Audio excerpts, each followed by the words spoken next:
तर विद्यार्थी मित्रांनो, रसायनशास्त्रामध्ये एमपीएससी आणि यूपीएससीच्या पूर्वपरीक्षेला जर सर्वाधिक फॅक्च्युअल प्रश्न कुठून येत असतील तर तो टॉपिक आहे मूलद्रव्यांचे आवर्ती वर्गीकरण, पिरियॉडिक क्लासिफिकेशन ऑफ एलिमेंट्स.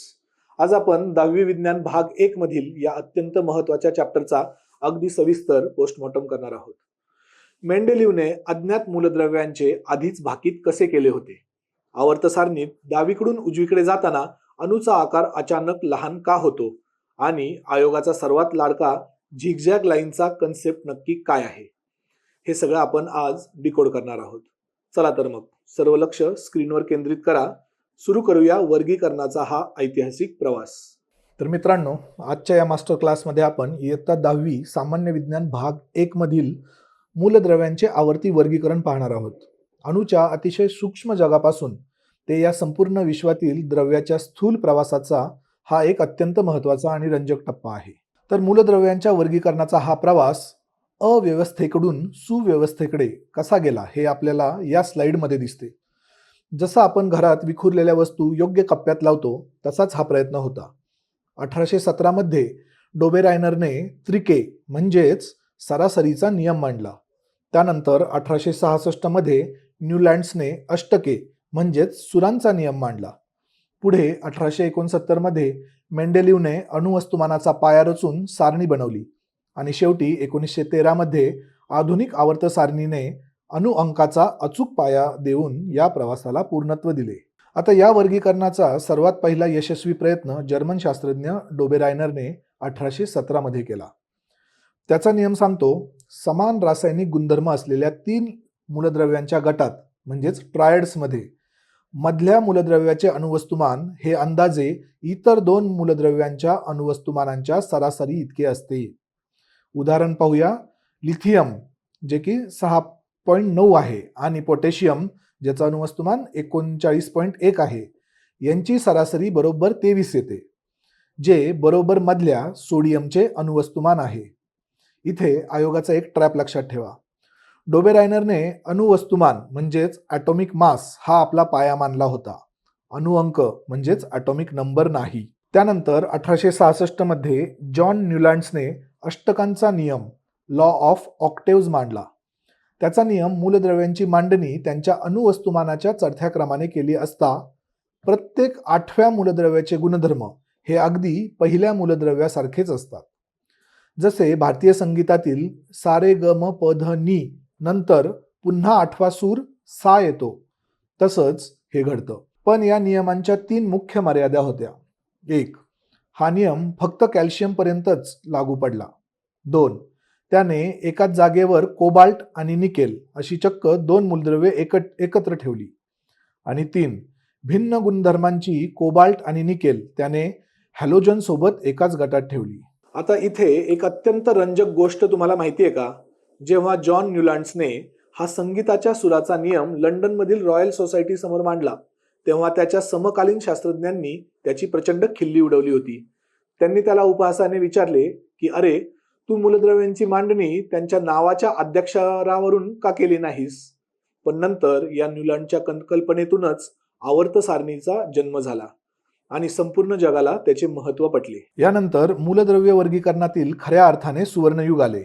ते म्हणजे रशियन शास्त्रज्ञ मेंडेलिव्हची आवर्त सारणी, मेंडेलिव्हज पिरियॉडिक टेबल 1869. त्यावेळी जगात फक्त 63 मूलद्रव्ये ज्ञात होती. त्याने हायड्रोजन व ऑक्सिजन यांच्यासोबत तयार होणारे हायड्राइड्स आणि ऑक्साइड्स हा त्यांच्या रासायनिक गुणधर्मांचा पाया मानला. त्याचा सर्वात महत्त्वाचा आवर्ती नियम लक्षात घ्या. मूलद्रव्यांचे भौतिक आणि रासायनिक गुणधर्म हे त्यांच्या अणुवस्तुमानांचे म्हणजेच ॲटॉमिक मासचे आवर्ती फल असतात. त्याने सारणीतील उभ्या स्तंभांना गण म्हणजेच ग्रुप्स आणि आडव्या ओळींना आवर्त म्हणजेच पिरियड्स असे नाव दिले, जे आजही वापरले जाते. मेंडेलिव्हचे सर्वात मोठे आणि ऐतिहासिक यश म्हणजे अज्ञात मूलद्रव्यांची अचूक भविष्यवाणी, म्हणजे त्यांनी प्रेडिक्शन ऑफ अननोन एलिमेंट्स केले. त्याने अत्यंत दूरदृष्टीने आपल्या सारणीत काही रिक्त जागा ठेवल्या होत्या आणि भविष्यात शोधल्या जाणाऱ्या मूलद्रव्यांच्या गुणधर्मांचे अचूक भाकीत केले. त्याने आधीच नाव दिलेल्या एका बोरॉन याचे नंतर स्कँडियम झाले, एका ॲल्युमिनियम याचे नंतर गॅलियम झाले आणि एका सिलिकॉन याचे जर्मेनियम असे नामकरण झाले. अर्थात मेंडेलिव्हच्या या उत्कृष्ट आवर्त सारणीच्या काही मर्यादा किंवा त्रुटी होत्या. पहिली त्रुटी म्हणजे समस्थानिकांचे आव्हान, चॅलेंज ऑफ आयसोटोप्स. कार्बन 12 आणि कार्बन 14 यांसारख्या समस्थानिकांचे रासायनिक गुणधर्म समान पण अणुवस्तुमान भिन्न असल्याने त्यांना एकाच जागी ठेवायचे की वेगवेगळ्या जागा द्याव्या लागतील असा शास्त्रज्ञांमध्ये संभ्रम होता. दुसरी त्रुटी म्हणजे कोबाल्ट व निकेल या दोघांचेही पूर्णांक अणुवस्तुमान समान असल्याने म्हणजेच 59 असल्याने त्यांच्या क्रमाचा गोंधळ झाला. आणि तिसरी त्रुटी म्हणजे हायड्रोजनचे निश्चित स्थान ठरवता आले नाही, कारण तो अल्कधातू आणि हॅलोजन या दोघांसारखेच गुणधर्म दाखवत होता. अखेर 1913 मध्ये इंग्लिश वैज्ञानिक हेनरी मोजले याने एक क्रांतिकारी शोध लावला. एक्स-रे नलिका प्रयोगातून त्याने सप्रमाण सिद्ध केले की मूलद्रव्याची खरी ओळख त्याचे अणुवस्तुमान नसून त्याचा अणुअंक ॲटॉमिक नंबर आहे, म्हणजेच त्याच्या केंद्रकातील प्रोटॉनची निश्चित संख्या होय. यावरूनच आधुनिक आवर्ती नियम मॉडर्न पिरियडिक लॉ तयार झाला. मूलद्रव्यांचे रासायनिक आणि भौतिक गुणधर्म हे त्याच्या अणुअंकांचे म्हणजेच ॲटॉमिक नंबरचे आवर्ती फल असतात. आता आपण आधुनिक आवर्त सारणीची म्हणजेच मॉडर्न पिरियडिक टेबलची वास्तू पाहूया. यामध्ये एकूण 18 उभ्या रांगा आहेत ज्यांना आपण गण म्हणजे ग्रुप्स म्हणतो आणि 7 आडव्या ओळी आहेत त्यांना आवर्त म्हणजे पिरियड्स म्हणतात. या सारणीत एकूण 118 कप्पे म्हणजे आजवर सापडलेली 118 ज्ञात मूलद्रव्ये आहेत. या संपूर्ण भव्य सारणीचा पाया अणुअंकांचा चढता क्रम हाच आहे. यातील आवर्त म्हणजे पिरियड्स आणि इलेक्ट्रॉन कक्षांचा म्हणजेच इलेक्ट्रॉनिक शेल्सचा काय संबंध आहे? यातील मुख्य संकल्पना अशी: आवर्त क्रमांक बरोबर अणुतील इलेक्ट्रॉन कक्षांची एकूण संख्या. उदाहरणार्थ दुसऱ्या आवर्तातील म्हणजेच लिथियम ते निऑन सर्व मूलद्रव्यांमध्ये फक्त के आणि एल या दोनच समान कक्षा असतात. एका आवर्तामध्ये जेव्हा आपण डावीकडून उजवीकडे जातो तेव्हा अणुअंक 1 ने वाढतो आणि बाह्यतम कक्षेत एका इलेक्ट्रॉनची भर पडते, पण कक्षा मात्र नवीन तयार न होता तीच राहते. तसेच गण म्हणजे ग्रुप्स आणि संयोजी इलेक्ट्रॉन व्हॅलन्स इलेक्ट्रॉन्स यांचा संबंध पाहूया. याचा मुख्य नियम लक्षात घ्या. एकाच गणातील सर्व मूलद्रव्यांच्या बाह्यतम कक्षेतील इलेक्ट्रॉन्सची संख्या म्हणजेच संयुजा इलेक्ट्रॉन नेहमी समान असते. याचमुळे एका गणातील सर्व मूलद्रव्यांचे रासायनिक गुणधर्म अगदी सारखे असतात. उदाहरणार्थ गण 1 मधील लिथियम, सोडियम आणि पोटॅशियम या सर्व अल्क धातूंच्या बाह्यतम कक्षेत बरोबर एकच इलेक्ट्रॉन असतो. मूलद्रव्यांच्या इलेक्ट्रॉन संरूपनाचा म्हणजेच इलेक्ट्रॉन कन्फिगरेशनच्या आधारे आधुनिक आवर्त सारणीचे 4 खंड म्हणजेच ब्लॉक्स पडतात. एस खंड ज्यात गण 1 व 2 येतो, यामध्ये अल्क व अल्कधर्मी मृदा धातू आहेत. पी खंड ज्यात गण 13 ते 18 असतात, यामध्ये धातू, अधातू आणि धातू सदृश्य असे सर्व प्रकारचे मूलद्रव्ये पाहायला मिळतात. डी खंड ज्यामध्ये गण 3 ते 12 यांचा समावेश होतो, यांना आपण संक्रामक मूलद्रव्ये ट्रान्झिशन एलिमेंट्स म्हणतो. आणि एफ खंड जो सारणीच्या तळाशी 2 ओळीत आहे, ज्यात लॅन्थेनाइड आणि ॲक्टेनाइड ज्यांना आंतरसंक्रामक म्हणतो या श्रेणी आहेत. मित्रांनो, ज्या हेनरी मोजले यांनी आधुनिक आणि सुटसुटीत आवर्त सारणीचा पाया रचला त्याबद्दल इतिहासातील एक अत्यंत दुर्दैवी फॅक्ट सांगतो. पहिल्या महायुद्धात म्हणजेच वर्ल्ड वॉर 1 मध्ये ब्रिटनच्या सैन्याकडून लढताना मोजलेचा वयाच्या अवघ्या 27व्या वर्षी गोळी लागून मृत्यू झाला.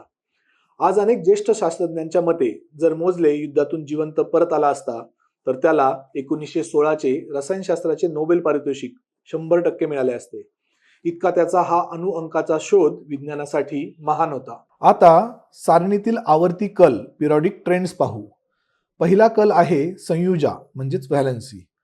मूलद्रव्याच्या बाह्यतम कक्षेतील इलेक्ट्रॉनची संख्या त्याची संयुजा ठरवते हे आपण जाणतो.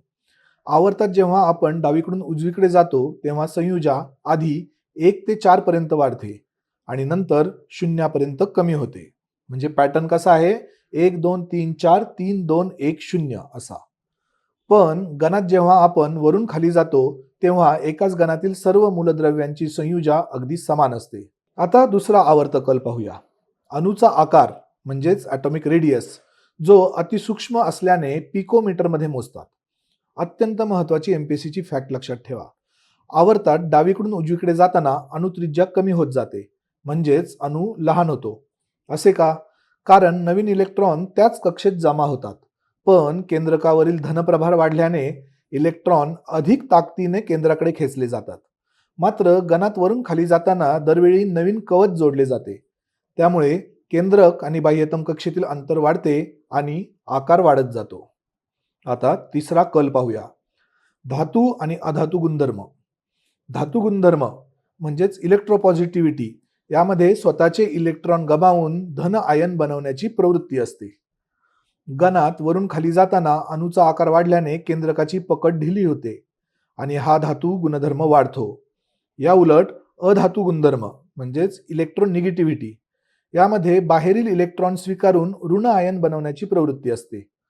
आवर्तात डावीकडून उजवीकडे जाताना अणूचा आकार लहान होत गेल्याने हा अधातू गुणधर्म वाढत जातो. या धातू आणि अधातूंना वेगळे करणारी एक नागमोडी रेषा झिगझॅग लाईन पी खंडामध्ये असते. या रेषेच्या डाव्या बाजूला सर्व धातू म्हणजे मेटल्स आणि उजव्या बाजूला सर्व अधातू नॉन मेटल्स असतात. या रेषेच्या अगदी किनाऱ्यावर असणाऱ्या मूलद्रव्यांना धातू सदृश्य म्हणजेच मेटॅलॉइड्स म्हणतात.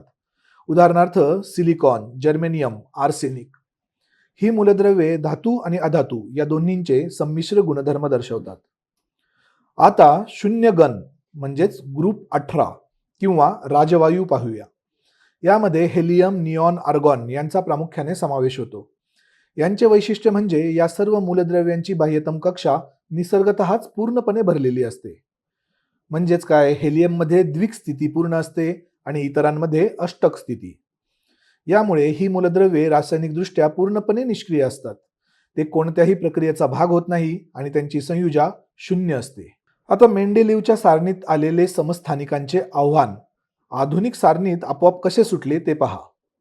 समस्थानिकांचे अणुवस्तुमान वेगवेगळे असले तरी त्यांचा अणुअंक म्हणजेच प्रोटॉनची संख्या समान असते. उदाहरणार्थ कार्बन 12 आणि कार्बन 14 या दोघांचाही अणुअंक 6च आहे. आपली आधुनिक आवर्त सारणी अणुअंकांवर आधारित असल्याने सर्व समस्थानिकांना आपोआप एकाच जागेवर म्हणजेच एका कप्प्यात योग्य स्थान मिळाले आणि हा वाद कायमचा मिटला. आता या तुलनात्मक स्लाइडमध्ये तुम्हाला मेंडेलिव्ह विरुद्ध आधुनिक आवर्त सारणीचा थेट फरक दिसेल. मेंडेलिव्हचा पाया अणुवस्तुमान होता, तर मोझलेचा अणुअंक. मेंडेलिव्हमध्ये केवळ 8 गण आणि 6 आवर्त होते, तर आधुनिक सारणीत 18 गण आणि 7 आवर्त आहेत. समस्थानिकांना जुन्या सारणीत स्थान नव्हते, पण आधुनिक सारणीत त्यांना त्यांचे निश्चित स्थान मिळाले. तर मित्रांनो, ही शेवटची स्लाइड म्हणजे तुमच्या क्विक रिव्हिजनसाठी संपूर्ण विश्वाचा रासायनिक आराखडा आहे. अणुअंक म्हणजे झेड ही कोणत्याही मूलद्रव्याची मूळ ओळख म्हणजेच त्या मूलद्रव्याचा DNA आहे. यावरून त्याचे इलेक्ट्रॉन संरूपण ठरते. संरूपणावरूनच संयुजा ठरते आणि या सर्वांमधून संपूर्ण सारणीतील भौतिक व रासायनिक बदलांचे आवर्ती कल म्हणजेच ट्रेंड्स निश्चित होतात. आता हा होता मूलद्रव्यांचे आवर्ती वर्गीकरण या संपूर्ण चॅप्टरचा मेगा मास्टर क्लास. आता जाता जाता तुमच्यासाठी एक अतिशय महत्त्वाचा प्रश्न. आत्ताच आपण पाहिल्यानुसार आवर्त सारणीत डावीकडून उजवीकडे जाताना अणूचा आकार वाढतो की कमी होतो? ज्यांना उत्तर माहीत आहे त्यांनी लगेच खाली कमेंट करा. व्हिडिओ आवडत असल्यास नक्की लाईक करा आणि चॅनल सबस्क्राईब करा. भेटूया पुढच्या मास्टर क्लासमध्ये.